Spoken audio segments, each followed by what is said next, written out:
So So I think that also when we're having this conversation about what people are looking out into the world and seeing, we're not paying enough attention.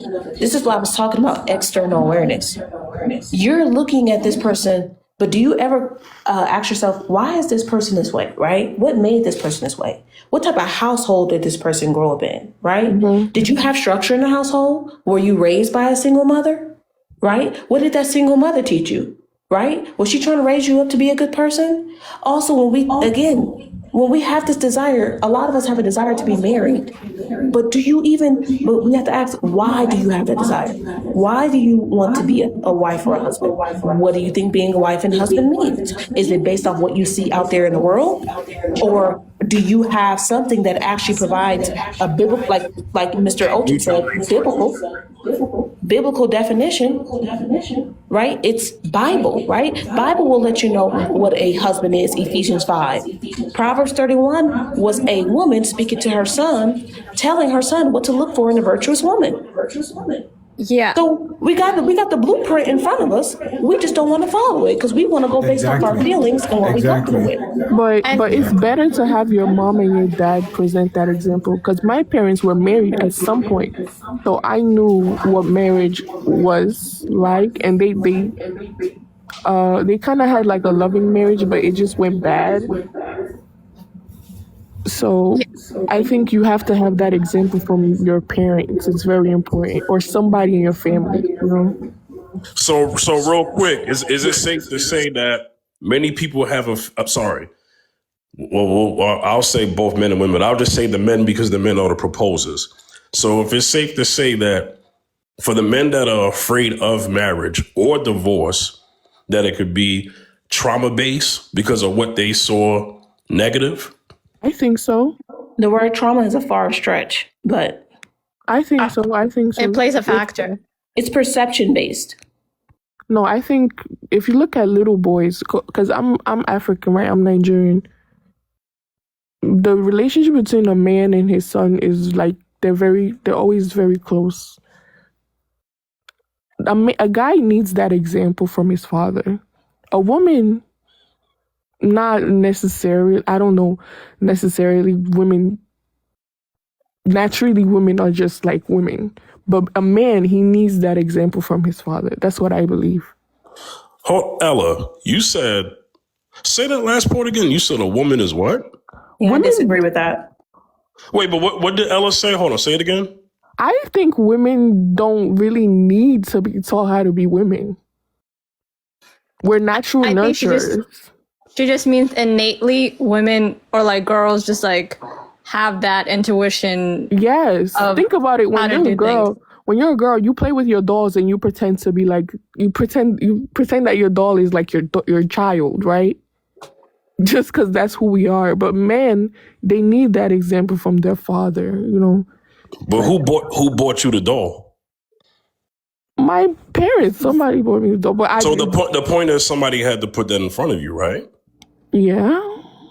And So have you daughters see their mother. Your Majesty, I got you. 1 second. I'm sorry. I barely talk. But here's what I'm saying. The first teachers, and this happens a lot in a lot of homes, right? The first teacher is the mother, right? That nurturing spirit that you speak of is coming from your mother, right? No. My mom bought me a doll. I was the one who wrapped it up as like a baby. But guess what? You were the baby first when you were born. Right. Your mother wrapped you up. Wait, I don't He's basically saying women and girls, we have that like role model in our mom. Basically, he's saying is that like right from time. Okay, yeah. yeah, that's what he's trying to say. Yeah. Of course, when our experiences as little kids like shape us, definitely, yeah.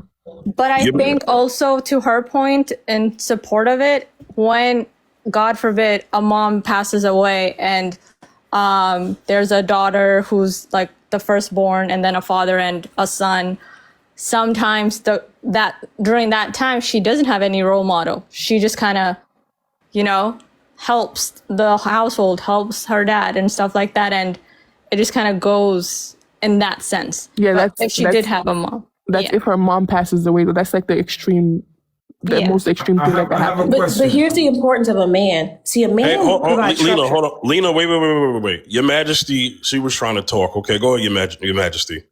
What I was going to say to Ella is like all of that is learned behavior, whether you realize it or not. It's conditioning that's happening within your household, how you were brought up. I don't agree that all women are nurturing. That is not a true statement, in my opinion. I've seen very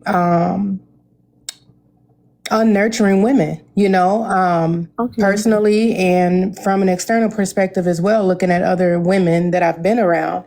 I don't think that it's an innate thing. I think it has to be nurtured for sure.